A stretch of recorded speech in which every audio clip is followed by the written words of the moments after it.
Hi, everyone. Welcome. Welcome to TPAPT's Becoming a Better Tutor series. This session is going to be on leveraging prior knowledge. TPAPT is a national nonprofit association of over 10,000 independent tutors, local owner-operators, and test prep professionals. Our mission is to empower independent education and to improve student access to high-quality local tutoring and test prep. I'm excited to chat with you today about leveraging prior knowledge. I'm Robin Sadie, TPAPT board member and associate director of tutor training, also author of 28 ACT science lessons and TPAPT's own ACT science for tutors and ACT English for tutors. I'm also a spouse, parent, amateur novelist, and volunteer EMT. Today, we are going to be talking about why we leverage prior knowledge, the different types of prior knowledge, how we can elicit prior knowledge, and then most importantly, how we can leverage that prior knowledge in our practice. At the end, there'll be time for a Q&A. So any questions you have, you're welcome to drop them in the chat at any time, but there'll be time at the end to address them. I'd like to start by introducing you to the idea of constructivism. It's a theory of learning. It's taught in education schools currently. And the idea is that people actively construct or make their own knowledge, and that reality is determined by your experiences as a learner. Basically, your learners use their previous knowledge as a foundation to build on it with new things that they learn. This is in contrast to a more outdated idea of learning where you're just adding things. Students are empty buckets that you fill up. Constructivism considers that students come to the table with so much valuable information already in their heads, and they learn by integrating new information you give them with what they already know. They're not just clean slates walking into the classroom. So why do we want to leverage prior knowledge in the first place? Well, learning is collaborative. Students are going to feel better when they're contributing to the learning process. They learn better when they build on what they already know. Plus, if you're making use of what they already know, there's less to teach, less time to spend. You can work more efficiently and teach them more. They're also going to learn it and understand it better if you've found a way to help them integrate it into what they already know. There are a few different types of prior knowledge that can be useful for students and useful for us as tutors. The first, knowledge about test construction. They may not be familiar with specific content, but they might be familiar with a specific test, and that can be standardized tests like SAT, ACT. Maybe they took the PSAT and that gave them an idea of what these tests look like. Or it can be in their own classroom if you're doing academic tutoring, supporting a student with their classwork and school tests. If they're familiar with the kind of tests that their teachers usually give, the questions that they usually ask, you can leverage that to help them know what to expect on future tests. They can also know about test content, specifically what sort of content shows up on the test. And this is something that a lot of students struggle with in the classroom. They don't need to know everything that their teacher has ever said. They don't need to know everything that's been on every classwork assignment, every homework, and every word that comes out of their teacher's mouth. What sorts of things does the teacher usually test on? Or what sort of content shows up on the SAT or ACT? There's also facts. That's kind of the obvious one. Students know things that they've learned in the past, whether it's in school or on their own watching YouTube videos. Meaning is something that's really important to understanding how things work together. Why is this important? How does this content relate to previous content they've learned? How does this content relate to maybe something a student might want to do in the future? Next, applications. Why do they need to know what they're learning? Why is this stuff important in their lives? When will they need to use it in school, on tests, or in future careers? And then last is interests. Every student is coming to the table with things that they already enjoy, things that they hate, things that they think they're really good at, things they think they are not so good at. And rather than just skipping over all of that, if you can collect what interests them, you can find ways to weave it into everything that you're teaching, everything that you're helping them with, so that they're able to stay more engaged, so that they feel that it's important, but also so that they feel seen, especially teenagers sometimes feel ignored, feel like nobody cares about what they want, what they enjoy. So being able to weave their interests into your instruction can really help building a relationship with the student and keeping the students engaged. The first part of working with prior knowledge is eliciting it, bringing it forth, having the student show you what they already know.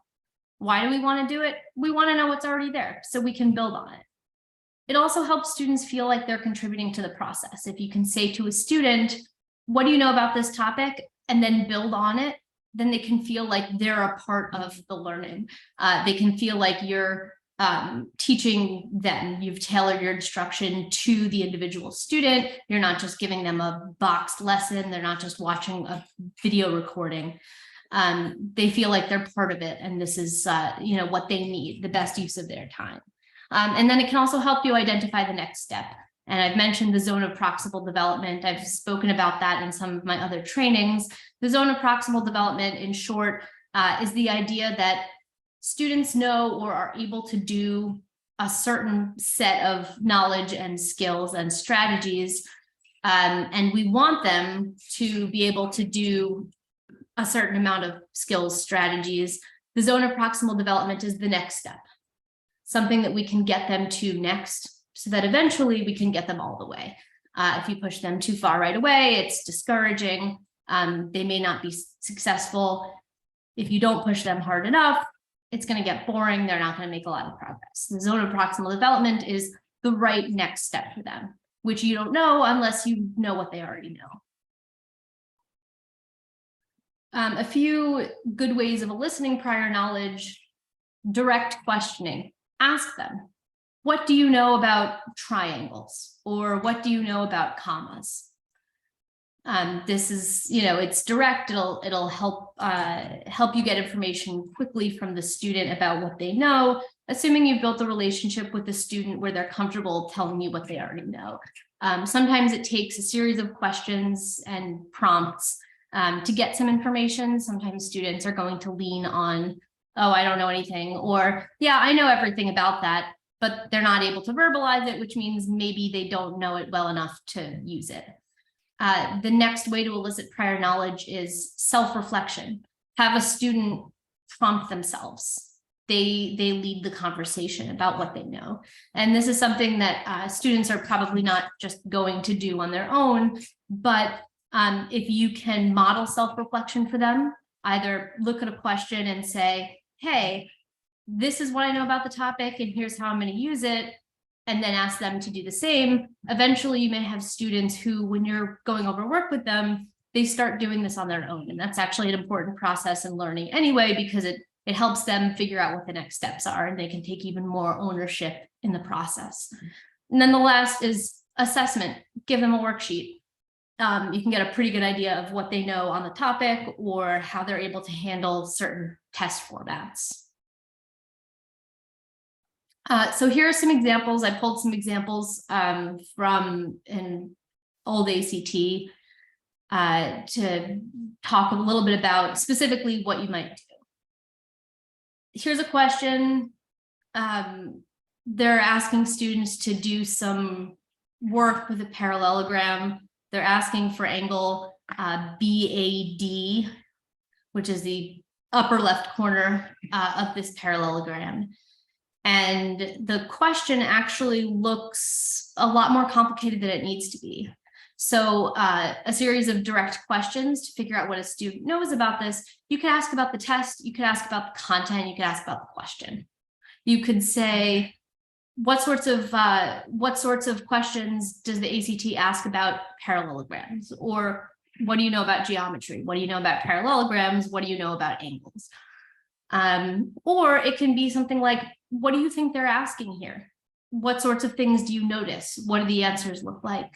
or how might you go about solving the question? And that'll give you some information about where the student is, so you know what to do next. Some other ideas of questions you might ask could be, how hard should this question be? That's test construction specific, but students who take the ACT should be able to look at a question 35 and know, oh, this is a question that usually feels medium hard to me. Maybe there's like one little key I need to figure out before I get started, or maybe there are multiple steps that I need to solve, but it's also not a question 50. It's not something that's going to be a really challenging puzzle. What content is being asked? What's going on here? What do you know about the specific details in the question? More specifically, what do you know about adjacent angles in a parallelogram? Because if you know that adjacent angles have to add up to 180 degrees, you've got a whole lot of the problem there. And it can be something as open-ended as what do you wonder? Sometimes students don't even need to know the exact content. They can sort of figure out the rules, especially in geometry. Students aren't going to remember all the rules. They can kind of figure it out just by thinking about what you need to know to answer the question and what information is given to you.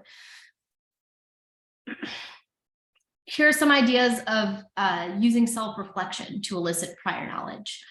You can start with sentence starters. Give a student a sentence starter, and you can do this verbally. Say, if you were to finish the sentence, I already know, dot, dot, dot. What would you say? How would you finish that sentence? Or what do you wonder? What are you interested in? Or you can model it by showing them.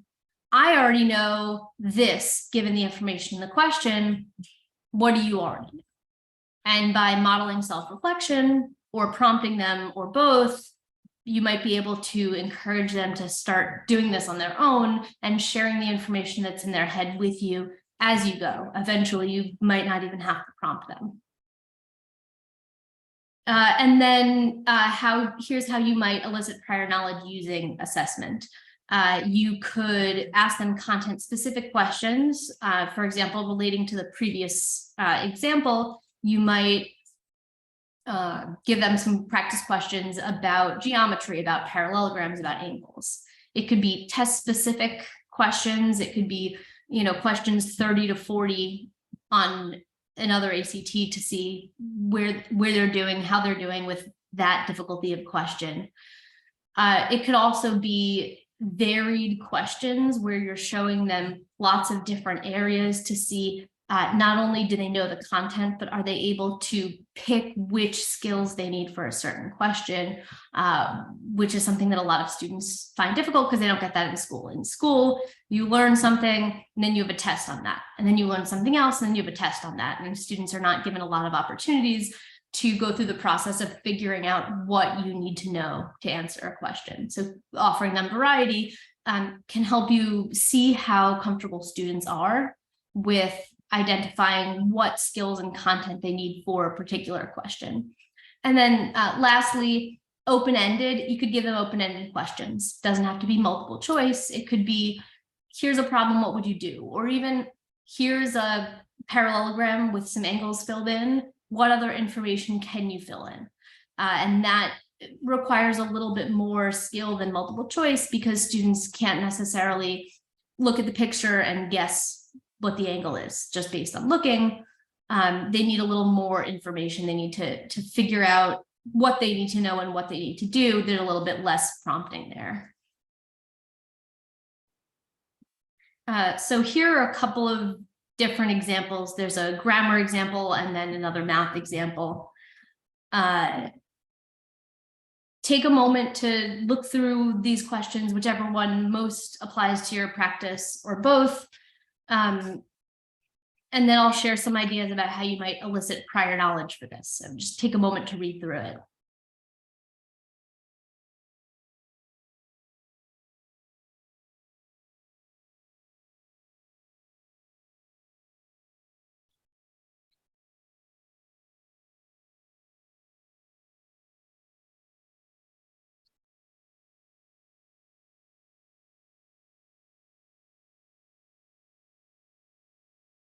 If we look at the grammar question first, this question is asking students to choose which words best fit the goal here.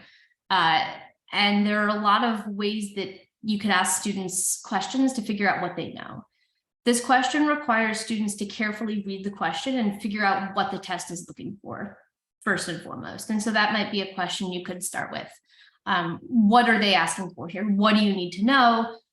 You could also ask them about vocabulary. Do you know what unmoved means? Because you need to know what unmoved means to answer this question. And similar questions can sometimes have even more challenging vocabulary words. You could also ask them, what kind of question is this? What sorts of grammar rules do they tend to address in these questions? And from there, you can start asking them, what do you think about this answer choice? What do you think about this answer choice? And get more and more specific as you get an idea of what they already know, and then therefore what they need to know next. The math question, asking about fractions here, needing to figure out what's the fraction exactly halfway between the two that are given. Students need to know first how to read and interpret the question, what they're asking for. They might need to know how to convert fractions. It's the ACT, so they have their calculators. They may need to know how to use the calculators. So eliciting prior knowledge for this question might be as basic as what do you know about fractions, but also how can you use your calculator here? Or how do you find the halfway point between two numbers, whether it's on paper with converting fractions or using your calculator? It could also be a question like, let's say you've converted everything to decimals in your calculator and you got a decimal that because of a rounding error didn't quite fit in one of the answer choices. What do you do when the answer you get doesn't quite match the answer choices? Do you know, to plug the answer choices into your calculator to see which one matches the best? Whatever you think the student needs to know for this question, start asking and see where it leads so that you can figure out what the next thing that they need to know is, where the next place to go, the next skill to learn.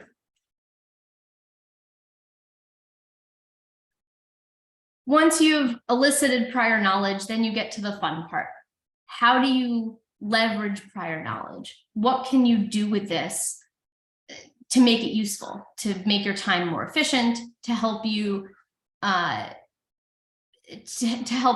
make the best of the students' time, make the most of what they already know so that they're more likely to retain more knowledge.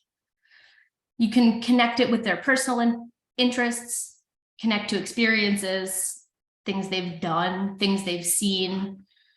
You can encourage students to build connections, whether it's with their own personal experiences, but also with other content they've learned, other test questions they've seen, other tests they've taken.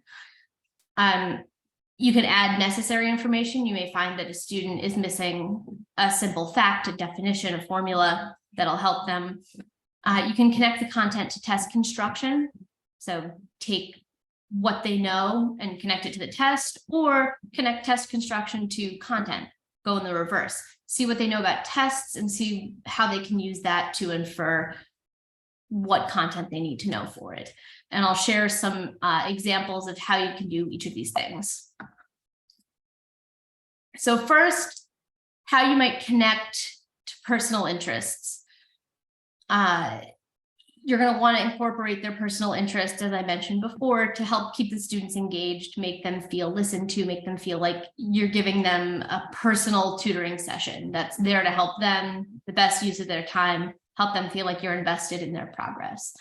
And you can do that first. It helps to take notes.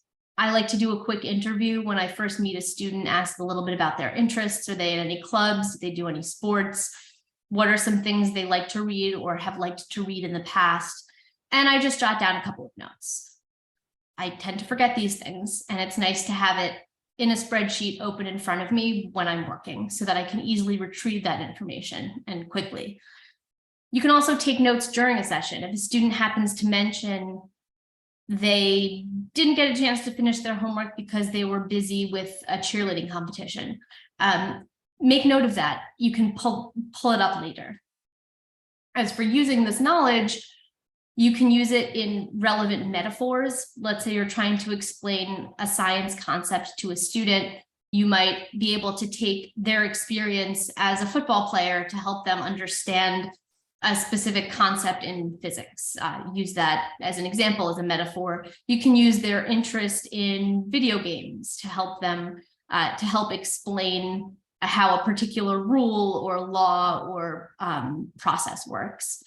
And then you can also use relevant examples. A really easy way to both come up with good examples in the moment, but also make the student feel heard and listened to, is to take their interests and weave them into the examples you use. I like to do this a lot in grammar. I give them an example of a sentence that, for example, two sentences that can be separated with a semicolon.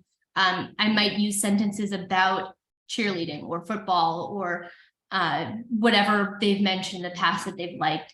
It can be a little bit silly sometimes, but it can help the student feel like you really care about them and care about their interests. You can also connect to their personal interest.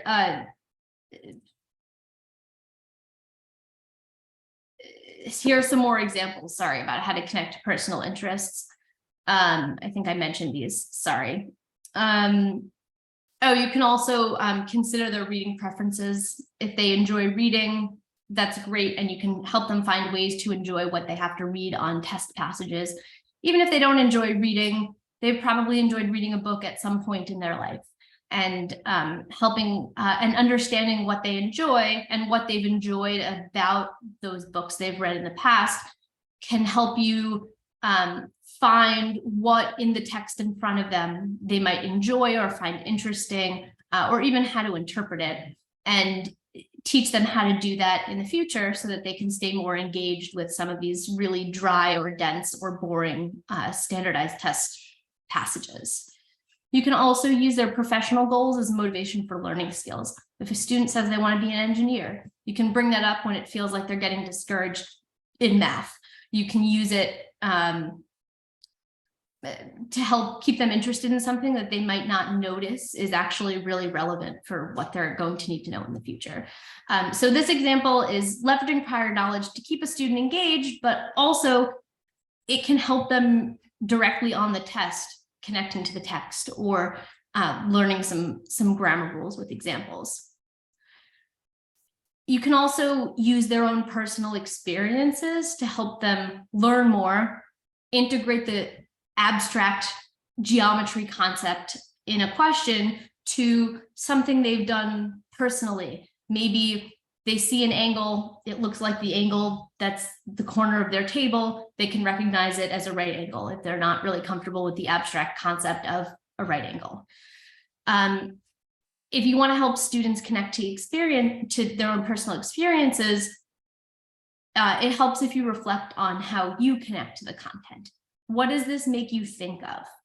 How does this relate to something you've done in the past? Maybe a particular grammar rule that you remember learning, or you remember not learning, or you remember failing a quiz on when you were in school, but here's how you were able to learn it to become a test prep tutor. You can also consider students' previous test experience in the past. When you've gotten to a question like this, what has worked, or how has it felt? How are you able to move past this particular challenge, and help them connect their previous successes with being successful now, or even their previous challenges with how can we prevent these challenges from happening in the future. And then the last note here is just jot some notes down. If the student mentions something really important or meaningful, something that they've done that meant a lot, something they've really enjoyed, a really fun trip they went on, last week, see if you can find ways to weave that in, and just jot down some notes as you go so that if an opportunity comes up in the next session to bring it up, you're able to do that. That way students are not just having all of these abstract concepts floating around in their head, they're able to ground it in actual experiences, actual things they've done, so that they're more able to learn it. They're better able to construct those new understandings and connections.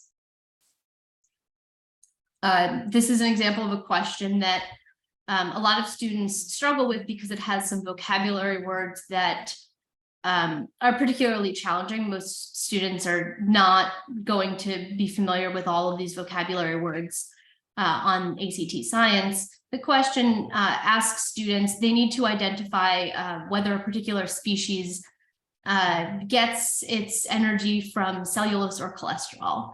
And most students are not able to recognize right away the difference between cellulose and cholesterol, but a lot of students do have experience having heard the word cholesterol.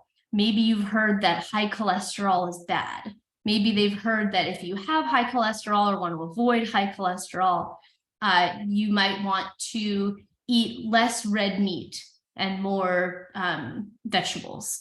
And students can use that understanding to recall or to even create the knowledge that cholesterol is found in animal cells, which can help them answer this question. I don't have the passage here, but I believe that they tell you that this species consumes plant matter. And so if students can connect cholesterol with animals from their own personal experience, from commercials they've seen for cholesterol medication, they might be able to choose that cellulose is the correct answer to describe plant matter.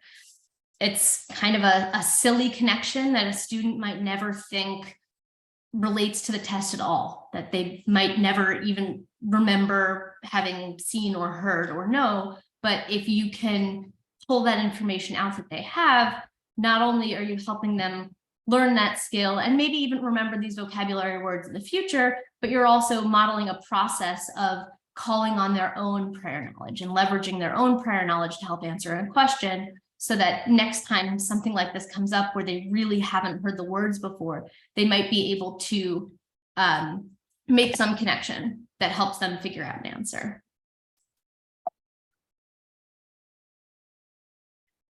Next is encouraging students to build connections. Connections are where we take multiple different pieces of content or skills or strategies or experiences and connect them together to get the right answer, to do what we need to do on a test or in school.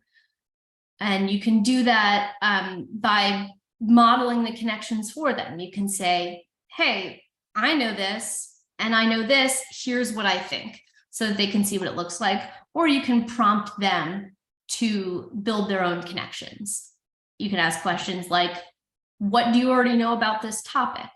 If students list multiple different things, sometimes they have all the information there. They just don't know that they need to use multiple pieces at the same time. Show them where that connection is. Show them that they already have the content knowledge they need. They just needed to connect two different pieces. Not only are you helping them feel like they're an active part in the learning process and take some ownership over their learning, but you're also helping them see that in the future, they might feel totally stumped on a question because they feel like they have different pieces of knowledge that don't connect, but might be able to now in the future make those connections and connect those two different pieces to answer a question. You can also prompt the connection as, you know this fact, how can you use it to solve the problem? You're guiding them to making that connection, to connecting the fact they know to the actual test. You can ask, when have you experienced something like this? Encourage them to start thinking outside the test, outside of the question right in front of them, because if they can think of a specific experience, they're going to be better able to ground the question in reality and see how it relates to what they already know and how they might be able to solve it, even if they feel like they don't quite know what the question's asking. You can ask questions like, how can you relate to this? You can help build engagement that way. And then I always tell students that the connections they make, they don't have to be nice. Nobody's listening to what you're saying in your head. If the connection you build with a boring text is, a rude opinion about one of the characters, it's still a connection. It's still something that's helping you paint a characterization in your head that'll help you understand what's going on, parse the text, answer the questions correctly. Nobody's judging you if it's not a very nice opinion.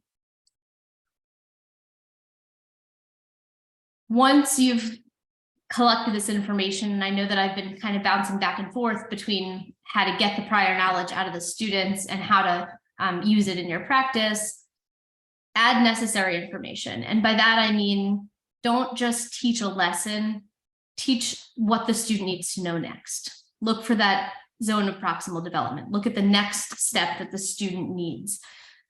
So add only the necessary information. Don't reteach them something that they don't need to know. It's a waste of time. It might make them feel discouraged or feel like you're not listening. It can help a student might become bored if you're teaching the same thing. Only add what they need to know. You can have a student do part of a question. If a student knows how to do something, maybe they know a little bit related to parallelograms but can't quite get to the answer, have them do what they can do. And you can use that to say, okay, here's what the next step might be. It helps get students from, I don't know where the end of this question is going, so I'm afraid to get started, to eventually being able to say, I don't know where the end of the question is, but I know this. Let's start with this. I'm going to do what I can. And we've practiced working forward when you don't quite know where you're going to end up. And students can eventually get that necessary information on their own and take that next step on their own. You can also fill content gaps. A student might know 90% of what they need, but just need a little fact, a detail, a definition, a formula. So a student can still feel like they're doing most of the question. They feel like they're contributing to the process, but you're still helping them get all the way there. This can be helpful, again, not only because you're helping teach the student how to do that question, but also because rather than just feeling like, oh, I got the question wrong, I didn't know this, let's learn how to do it, a student will be able to say, oh, actually, I knew most of this. So maybe next time when I know most of it, I know that there's just one little detail that I need to know. Or I, learned this one little thing. Here's how I can use it, how I can take that little extra detail and incorporate it into what I already know. This is in addition to the fact that students also just learn better when they're incorporating new information into what they already know. Filling a content gap that based on the prior knowledge you've elicited is going to be more helpful for a student really retaining information than just teaching it fresh from the beginning, because they're able to integrate it, construct new understanding based on what they already knew. And then avoid reteaching when it's unnecessary. It takes time. If a student doesn't need the review, they don't need the definition, it might make them feel not great, but it also takes a lot of time that we don't always have with our students.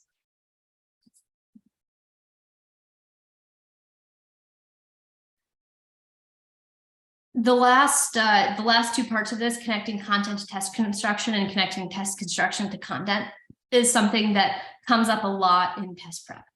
Students have learned most of the content that they need to know to answer almost every question on the SAT or ACT. They just may not know that they know it. They may not know how to use it. They may not know how it applies.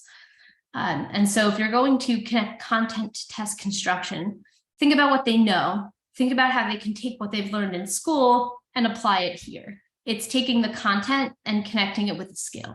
You might ask them, say, you know this fact about parallelograms, about circles. You might know this fact about semicolons or colons. How is that being asked here? What do we need to know about that? Or what are they looking for about this thing that you know?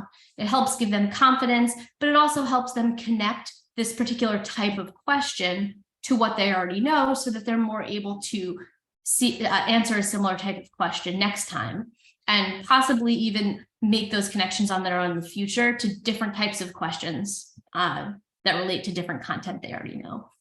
You can ask, what have you learned recently that you might need to know here? And this second question, I was thinking about academic tutoring with this one. A lot of times when students are stuck on a test question or even a homework problem, it helps if they focus just on what they've learned in class recently, what they learned today, yesterday, or last week. What's on this test? Don't try to dig through all the information you have in 12 years of math classes. What have you learned in the last week? Because this test is on what you've learned in the last week. Don't worry about the other stuff. If you've just learned this new theorem, the test is probably asking about the new theorem. And it helps students sift through the information that they already have. No, sorry. Next, based on what you know, what do you think they're asking? This is letting the students do more of the work, doing less of the work themselves. It's helping students go from, I know these facts about reading comprehension, about this content, to how do I actually answer the question? Because sometimes students are confident in the content, they know the information, they know all the things that they need to know. They just can't get that, connect that to the test. They just can't figure out how to use that information to get the question right. And then even more specifically, based on what you know, what answers can you eliminate? Even if a student doesn't have all the information or can't make all the connections they need to answer a question, they might know enough information to be able to eliminate answers. They might be able to say, okay, well, I know in this situation, the answer can't be 0, or I know that we never use a semicolon there, so it definitely can't be that one.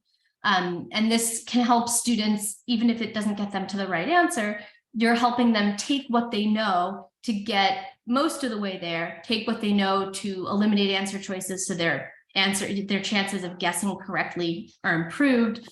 And then helping them do that process again in the future on their own without prompting.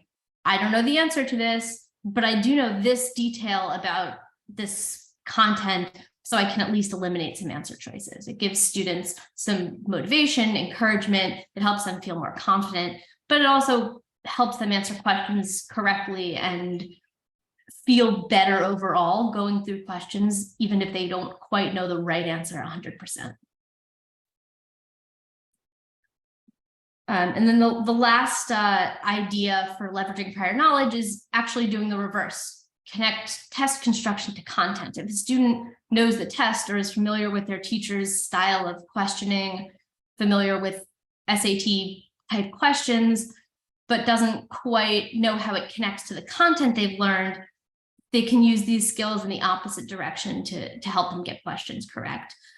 You can use prompts like, how does the test usually ask about this? Let's say they see a question that might have fractions or ratios in it. How does the test usually ask about ratios? Oh, well, usually they're giving you some units you have to convert between, or you have to set up a ratio. And I know that in the past, I've had to set up a ratio in a question that looks like this. So I'm going to do that, and that might help connect what I know about this test and what I know about these questions to this particular question, how to answer this question.